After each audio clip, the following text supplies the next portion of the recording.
Bab 1017. Tidak ada rotan, akar pun jadi, kan?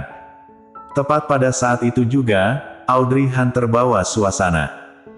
Mata Audrey Han sedikit kabur, alarm terus berdering di otaknya dan berkata pada dirinya bahwa dia harus berhenti.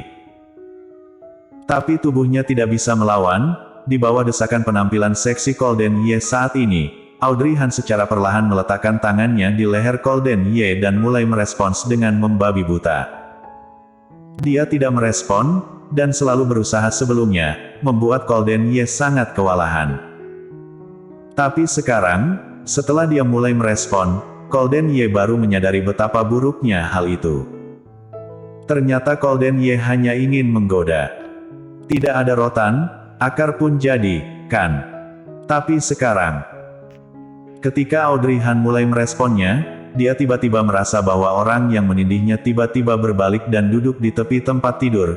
Karena dia hamil, Colden Ye hanya bisa menopang tubuhnya dengan tangannya karena takut menyakitinya. Awalnya, Audrey Han sudah membuat keputusan setelah digoda olehnya, tetapi sekarang, mengapa dia berbalik dan pergi? Ada apa? Audrey Han menatap punggungnya dan bertanya. Colden Ye menoleh dan menatapnya, warna dasar matanya sangat dalam, seperti api yang berkobar hebat, bibir tipisnya mengerucut dengan enggan, dan kemudian berkata dengan suara serak, "Kamu sedang hamil, kan?" Audrey Han tidak tahu apa maksudnya ketika dia mengatakan ini, dan mengangguk. Iya. Ada rasa ketidakberdayaan dan ketidakpuasan yang mendalam di bagian bawah mata Colden Ye. Pria itu mendekat lagi. Audrey Han berpikir dia ingin melanjutkannya, tepat ketika Audrey Han hendak mengulurkan tangan untuk memeluknya, tak disangka bibir tipis Colden Ye hanya mengecup ringan dahinya dan berbalik pergi. Jadi, berakhir begitu saja. Audrey Han mengerutkan alisnya dan melihat Colden Ye telah menutupi selimut untuknya, suaranya yang lembut tertahan, "Tidurlah." Dia? Apa yang salah dengan pria ini? Jika dia tidak ingin melanjutkan, lalu kenapa dia menggodanya? Dia tidak bertanggung jawab setelah menggodanya dan membuat dirinya terlihat seperti ini. Memikirkan hal ini, Audrey Han tidak bisa mengendalikan dirinya. Dia mengeluarkan kakinya dari selimut dan menendang Colden Ye. Kemudian dia dengan cepat menarik selimut untuk menutupi dirinya kembali, lalu membalikkan badan memunggungi Colden Ye. Ia sudah jika tidak mau. Lagi pula, bukan dia yang tersiksa, dia bersikeras menggodanya, dan kemudian tidak bertanggung jawab, kalau begitu biarkan saja dia tersiksa sendirian. Audrey Han tidak mempedulikan respon Colden Ye yang ada di belakangnya setelah dia berbalik. Bagaimanapun, sudah terlambat bagi Colden Ye untuk menyesal sekarang. Colden Ye yang ada di balik punggungnya duduk di samping tempat tidur untuk sejenak. Kemudian Audrey Han merasa bahwa tempat tidurnya menjadi ringan. Colden Ye berjalan pergi. Audrey Han diam-diam melihat ke belakang dan menemukan bahwa dia pergi keluar ke balkon. "Cih, pergilah ke balkon, kamu pantas mati kedinginan." Audrey Han berencana akan mengabaikannya, dia mencari posisi yang paling nyaman dan bersiap untuk tidur. Dia adalah seorang wanita hamil sekarang. Dia memang sudah mengantuk dan gampang tertidur. Awalnya Audrey Han masih melihat punggung Colden Ye, tapi kemudian, entah mengapa kelopak matanya menjadi semakin berat. Sangat berat, sehingga akhirnya dia menutup matanya, dan kemudian dia tidak bisa mengingat apa yang terjadi setelah itu. Dan sisi lainnya, setelah mendengar suara Audrey Han, Arthur Xiao ingin meminta nyonya mudanya untuk menyelamatkannya. Namun siapa sangka, telepon dimatikan oleh Colden Ye. Arthur Xiao berpikir sejenak, tetapi tidak berani menelepon balik. Dia hanya bisa duduk di samping tempat tidur dan melihat ponselnya dengan kepala yang sakit.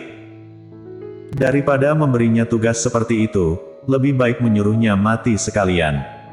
Arthur Xiao pasti tidak akan bingung dan serba salah seperti sekarang.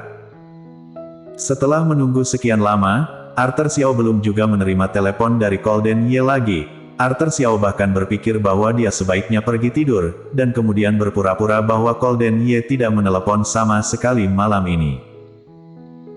Memikirkan hal ini, Arthur Xiao berpikir itu adalah ide yang bagus. jadi dia pergi untuk bersih-bersih sebentar, mematikan lampu dan kemudian ponselnya berdering ketika dia siap untuk pergi tidur.